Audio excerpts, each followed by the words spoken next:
ഞങ്ങൾ തമ്മിൽ അത് തീരുമാനമായിട്ടുണ്ട്. എങ്ങനെയാണ് അറബിയിൽ പറയാൻ നിങ്ങൾക്കറിയാമോ? ഇത്തഫഖ്ന എന്ന് പറയാം. ഇത്തഫഖ്ന മഅബാദ്, തമ്മിൽ എന്ന് ഇത്തഫഖ്ന. നിങ്ങൾ ഒരാളോട് ഇത്തഫഖ്തും ഇൻതും മഅബാദ്, ഇത്തഫഖ്തും നിങ്ങൾ തമ്മിൽ തീരുമാനമായോ? അതിലൊരു വിഷയത്തിൽ പരസ്പരം ധാരണയിൽ എത്തുന്നതിന് ഇത്തിഫാഖ് എന്നാണ് പറയാം. മലയാളം പോലെ നമ്മുടെ പറയുന്ന ഒരു അറബി വാക്കാണിത്. ഇത്തിഫാഖ് ഖലാസ് എന്ന് പറയാം. ഖലാസ് ഇത്തിഫാഖ് എന്ന് പറയും.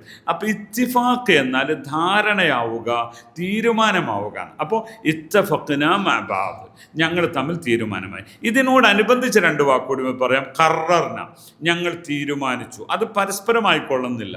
അതേപോലെ തന്നെ വേറെ അസംന, ഞങ്ങൾ തീരുമാനിച്ചു. ഒരു തീരുമാനത്തിന് ഡിസൈഡ് ചെയ്യുക എന്നതിന് അസം എന്നാണ് പറയാം. നാലാമത്തെ ഒരു വേർഡ് കൂടി അനുബന്ധമായിട്ട് പഠിക്കാം. സെയിം ആയിട്ട് ഉപയോഗിക്കുന്ന ഒന്നാണ് വാഫഖ്ന. ഓക്കെ, അപ്പോൾ അറബികൾ സംസാരിക്കുന്ന സ്റ്റൈലിലാണ് ആദ്യം ഞാൻ പറഞ്ഞത് ഇത്തഫഖ്ന. ഓക്കെ, ഇങ്ങനെ നിങ്ങൾക്ക് അറബികളോട് സംസാരിക്കുമ്പോൾ മാന്യമായി ഡീൽ ചെയ്യാൻ നിങ്ങൾക്ക് സാധിക്കുന്ന അറബിക് യൂണിറ്റ് തരം വീഡിയോകൾ നിങ്ങൾ ഫോളോ ചെയ്യുക. ശുക്രൻ ലക്കും, മഅസ്സലാമ.